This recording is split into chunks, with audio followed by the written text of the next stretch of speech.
Hello students and welcome back to my accountancy class. Hope you all are fine and safe at your home. So today in this video we are going to start with a new chapter, that is issue of debentures. हम लोग issue of debentures chapter start करेंगे और इसमें हमें क्या क्या चीज़ें पढ़ना है वो यहाँ पे लिखी हुई है. चलिए देखें हमें कौन कौन से टॉपिक्स को कवर करना होगा. Issue of debenture for cash, एक केस होता है कि फॉर कैश हम लोग इशू कर रहे हैं एट पार. पार मतलब कि 10 रुपए की चीज़ को हम 10 रुपए में ही बेच रहे हैं. प्रीमियम मतलब 10 रुपए की चीज़ को हम 12 रुपए में बेचें, यानी 2 रुपए एक्स्ट्रा में बेच रहे हैं. ठीक है. फिर एट डिस्काउंट 10 रुपए की चीज़ को 9 रुपए में बेच रहे हैं. ठीक, यानी कि हम लोगों ने डिस्काउंट दिया 1 रुपए का, यहाँ पे 2 रुपए का हमने प्रीमियम लगाया. ओके, तो ये होता है at par, premium and discount. जैसे कि हमने पिछले वाले अपने चैप्टर में पढ़ा था इशू ऑफ शेयर्स, उसमें भी हमने 2 केसेस पढ़े थे, पार और एक प्रीमियम. लेकिन डिबेंचर को हम डिस्काउंट में भी इशू कर सकते हैं. सेकेंड टॉपिक है issue of debenture for consideration other than cash. मतलब इसमें कैश इन्वॉल्व नहीं होता है. हम कुछ चीज़ खरीदते हैं और उसके बदले कैश देने के बजाय हम लोग डिबेंचर दे देते हैं. ये भी हमने अपने शेयर्स वाले टॉपिक में पढ़ा था कि हम कुछ सामान खरीदते हैं और उसके बदले में हम उनको डिबेंचर्स दे देते हैं. Issue of debentures as collateral security, ये हम सीखेंगे जब हम इसमें आगे पढ़ेंगे.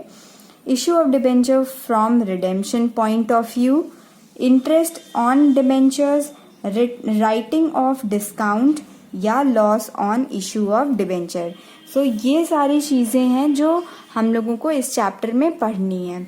इसमें से पॉइंट नंबर 4, ये जो रिडेम्पशन वाला है, ये हम लोग आगे समझेंगे. अभी आपको समझ में नहीं आएगा कि इसमें क्या होता है. तो ये बहुत ही इम्पॉर्टेंट है, इससे क्वेश्चन आता ही आता है. ठीक, और फिर उसके बाद एक point number 6, writing of discount. जो भी डिस्काउंट हम दे रहे हैं या जो भी लॉस हो रहा है इशू ऑफ डिबेंचर में, उन सबको हमें राइट ऑफ करना होता है, ख़त्म करना होता है. तो ये भी बहुत इम्पॉर्टेंट टॉपिक है. ठीक है, चलिए अब हम समझते हैं कि ये डिबेंचर की कहानी एक्चुअली है क्या. देखिए, ये है कंपनी. जैसे कि हमने अपने पिछले वाले चैप्टर में देखा था कि कंपनी क्या करती है, पब्लिक को शेयर्स इशू करती है और पब्लिक जो है पैसे देती है, अलॉटमेंट मनी, कॉल मनी, ये मनी वो मनी, सारे इंस्टॉलमेंट को पे करती है. लेकिन डिबेंचर में क्या होता है कि कंपनी जो है पब्लिक से बोलती है कि हमें लोन चाहिए. ठीक, कंपनी बोलती है पब्लिक से कि हमें लोन चाहिए. हम लोग एक एग्जाम्पल ले लेते हैं. 1 करोड़ रुपीस का कंपनी लोन मांग रही है पब्लिक से. ठीक है, 1 करोड़ रुपीस का लोन कंपनी मांग रही है. फिर उसके बाद चलिए कंपनी, ये जो पब्लिक है, इन्होंने लोन देना स्टार्ट कर दिया. ठीक, वही इसमें भी वही एप्लीकेशन मनी, अलॉटमेंट मनी और फर्स्ट कॉल सेकंड कॉल वाला केस होता है. ठीक, बिल्कुल जैसे कि हमने शेयर्स में सीखा था. ठीक, जो बच्चे शेयर्स वाला चैप्टर ख़त्म करके अच्छे से पढ़ के यहाँ आए हैं, तब उनको कोई दिक्कत परेशानी नहीं होने वाली इस चैप्टर में. ठीक है, तो कंपनी ने लोन मांगा 1 करोड़ रुपए का, पब्लिक ने लोन देना स्टार्ट कर दिया. कंपनी पैसे आ रहे हैं, कंपनी के पास आ गए हैं पूरे 1 करोड़ रुपए के लोन. ठीक है, पब्लिक ने, मतलब ये पूरा कंबाइंड पब्लिक ने पूरे 1 करोड़ रुपए कंपनी को दे दिया. ठीक, अब उसके बाद पब्लिक पूछेगी क्या प्रूफ है कि आप हमको ये पैसे वापस करेंगे. ठीक, अब लोन लिया है तो कंपनी को वापस लौटाना भी पड़ेगा पब्लिक को. तो इसके लिए पब्लिक कोई प्रूफ मांगती है कि क्या प्रूफ है, क्या सबूत है कि आप हमको ये पैसे लौटाएंगे, हमारे पैसे. ठीक, तो भाई कंपनी कहती है अच्छा ऐसी बात है, तो चलिए हम आपको एक स्टैम्प के पेपर में लिख के देते हैं. तो कंपनी क्या करती है, एक स्टैम्प के पेपर में लिखती है we will repay ₹1 crore. Let's say कोई एक टाइम समय दे देगा कि इतने समय के बाद हम आपके ये पैसे लौटा देंगे, तो we will repay ₹1 crore after 5 years। ये एक एग्जाम्पल ले रहे हैं हम सिर्फ, ठीक है। 5 years, 4 year, 3 years, चाहे जितना ईयर्स भी ये हो सकता है, ये हम एग्जाम्पल पे आपको 5 years से समझा रहे हैं, ठीक। तो ये ऐसा एक स्टैम्प लिख कर इसको देगी, तो फिर ये पब्लिक बोलेगी कि चलिए ठीक है, लेकिन हमको इसके बदले में क्या मिलेगा। आपको लोन की ज़रूरत थी, हमने आपको लोन दे दिया, चलिए ठीक है, आपने मुझे प्रूफ भी दे दिया कि आप मुझे लौटा देंगे, लेकिन क्या ये सही होगा कि हम आपको पैसे दे रहे हैं और फिर सिर्फ उतने ही पैसे आप हमें लौटा के फ्री हो जाएं। उसके बदले में हमें क्या फ़ायदा मिलेगा, ये पब्लिक पूछेगी, हमें क्या फ़ायदा मिलेगा, क्या बेनिफिट होगा। तो कंपनी बोलेगी अच्छा ऐसी बात है, तो हम आपको चलिए ठीक है, हम आपको 5 years तक इंटरेस्ट देते रहेंगे, ठीक। अगले 5 सालों तक 1 2 3 4 और एक ये 5, 1 2 3 4 5, अगले 5 सालों तक आपको इंटरेस्ट देते रहेंगे। एग्जाम्पल ले लेते हैं 10% का, ठीक है। 10% आपको रेट ऑफ इंटरेस्ट हम देते रहेंगे आपकी अमाउंट पे, ठीक। तो यहाँ पे लिख देगी इस स्टैम्प पेपर पे कि 10 + 10% इंटरेस्ट, और अपना साइन कर देगी यहाँ पे, ठीक। और ये जो कागज़ है इसको सारे पब्लिक जो डिबेंचर्स खरीदे हैं इनकी कंपनी के, उनको दे देगी। तो जब ये कागज़ का टुकड़ा इनके पास पहुंच जाता है, सारे डिबेंचर्स ये पहुंच जाएगा सारे पब्लिक्स के पास, तो इनको हम कहेंगे, इन पब्लिक को हम कहेंगे डिबेंचर होल्डर। जैसे हम उसमें शेयर होल्डर्स कहते थे, इसमें हम बोलेंगे डिबेंचर होल्डर्स, ठीक। और इस कागज के टुकड़े को हम कहेंगे डिबेंचर। तो ये होता है डिबेंचर, ठीक है, कि जब कंपनी को लोन की ज़रूरत होती है तो वो पब्लिक से पैसे मांगती है, ठीक, और पब्लिक को बदले में कुछ इंटरेस्ट प्रोवाइड करती है। एक अच्छी बात ये है कि जो इंटरेस्ट होता है वो फिक्स्ड रेट पे होता है, ठीक है, फिक्स्ड रेट ऑफ इंटरेस्ट। ये फिक्स्ड रेट पे इंटरेस्ट दिया जाता है, ये नहीं कि इस साल 10 दिया, अगले साल 5, फिर 6, फिर 7, ऐसा नहीं। हर साल आपको एक ही इंटरेस्ट का रेट मिलता रहेगा, रेट ऑफ इंटरेस्ट मिलेगा, ठीक है। तो पब्लिक सोचेगी कि वाह भाई ये तो अच्छा है कि हमारे पैसे भी पूरे वापस मिल जाएंगे, प्लस उसमें 10% एक्स्ट्रा भी मिलेगा इंटरेस्ट, ठीक। तो इस हिसाब से कंपनी जो है क्या करती है, अपने डिबेंचर्स को बेचती है और पैसे अर्न करती है। लोन उसको, जैसे कंपनी को कुछ प्रोजेक्ट में पैसे लगाने, कुछ बिल्डिंग खड़ी करनी है, कुछ मॉल्स बनाने हैं, तो वो इस तरह करके लोन लेती है पब्लिक से।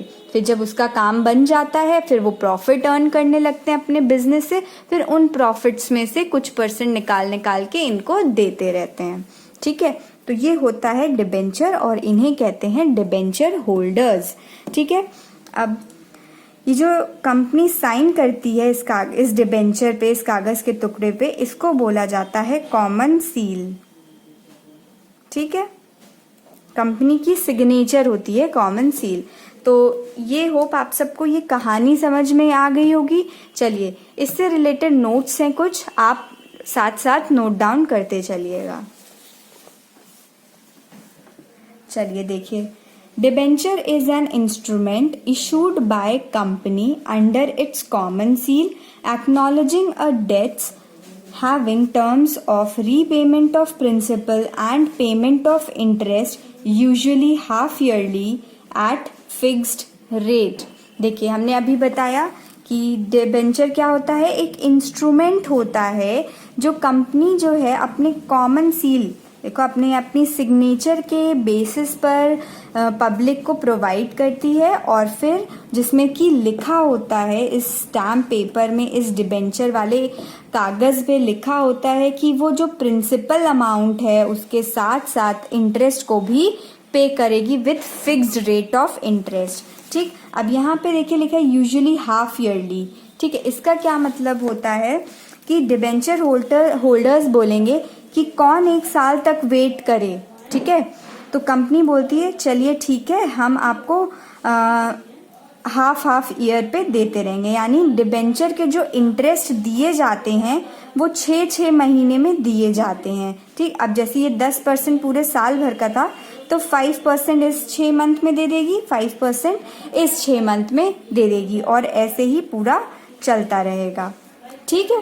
5% करके 6 महीने में देगी इंटरेस्ट, एक फिक्स्ड रेट रहता है।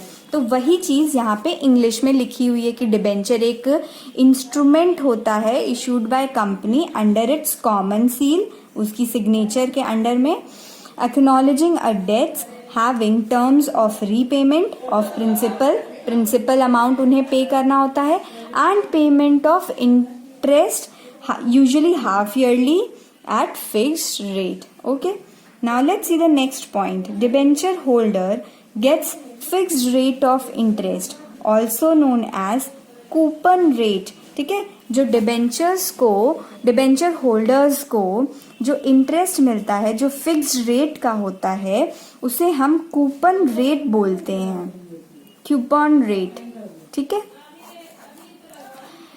हम डिबेंचर वाले चैप्टर में इस रेट ऑफ इंटरेस्ट को रेट ऑफ इंटरेस्ट नहीं बोलेंगे बल्कि हम बोलेंगे कूपन रेट, ठीक। इंटरेस्ट रेट नहीं बल्कि coupon rate. This interest is charge against profit for the company. इसका मतलब है कि चार्ज अगेंस्ट द प्रॉफिट, मतलब अगर कंपनी लॉस में भी चल रही होगी तब भी पर भी कंपनी को ये इंटरेस्ट देना ही देना पड़ेगा, ठीक। चलिए थर्ड पॉइंट देखते हैं। Company issuing debentures is required to appoint trustees and execute a trust deed. अब देखिए ये नया पॉइंट है। कंपनी जो इशू करती है डिबेंचर्स को वो एक कमिटी बनाती है, ठीक है। एक कमिटी बनाएगी कुछ लोगों की जिनको हम बोलेंगे ट्रस्टीज। क्या बोलेंगे? ट्रस्टीज। देखिए आपको नाम से भी लग रहा होगा ट्रस्टी मतलब जो ट्रस्ट करने लायक हो, ईज, एट ईज, ठीक है, जो आसानी से जिन पे ट्रस्ट किया जा सके। ये कौन लोग होते हैं? ये इसको सिलेक्ट किया जाता है, ये इनमें से ही डिबेंचर होल्डर में से ही लोग होते हैं जिनको कंपनी सिलेक्ट करती है एज अ ट्रस्टी, ठीक। ये ट्रस्टीज जो होते हैं क्या करते हैं? Execute a trust deed. ये जो ट्रस्टीज होते हैं एक अग्रीमेंट लिखवाते हैं कि हम पेमेंट करेंगे, टाइम पे पेमेंट करेंगे, इंटरेस्ट पे करते रहेंगे और कोई घपलेबाजी नहीं करेंगे, कंपनी से साइन करवाते हैं इसमें, ठीक है। तो ये जो ट्रस्टीज होते हैं इनकी क्या रिस्पॉन्सिबिलिटी होती है? It is the responsibility of trustees to protect the interest of debenture holders of the company. इनकी रिस्पॉन्सिबिलिटी होती है कि ये डिबेंचर होल्डर्स के इंटरेस्ट को प्रोटेक्ट करें, ठीक, ताकि इनके साथ कुछ घपलेबाजी ना करे कंपनी, इसलिए इनको अपॉइंट किया जाता है, ठीक है। Hope you people are understanding all these points. एक कंपनी जो है इनके इंटरेस्ट को प्रोटेक्ट करने के लिए कुछ कमिटी बनाती है, उन कमिटी मेंबर्स को बोलते हैं ट्रस्टीज। ये ट्रस्टीज जो है कंपनी से अग्रीमेंट पे साइन करवाती है कि हम टाइम पर इंटरेस्ट देते रहेंगे और इनका जो भी प्रिंसिपल अमाउंट होगा वो पे कर देंगे टाइम आने पर और कोई घपलेबाजी नहीं होगी। ऐसा करके कंपनी से अश्योरिटी लेते हैं ये ट्रस्टीज। क्यों करते हैं? क्योंकि इनकी रिस्पॉन्सिबिलिटी होती है कि इनके जो भी बेनिफिट्स है, जो भी इंटरेस्ट है उसको प्रोटेक्ट करें, ठीक। चलिए, hope you people have understood this concept. Kindly note down all these 3 points in your notebook. We'll meet in the next class with some other points. Till then, keep revising and keep practicing questions of the previous chapters that we have already discussed. Thank you, students. Have a nice day.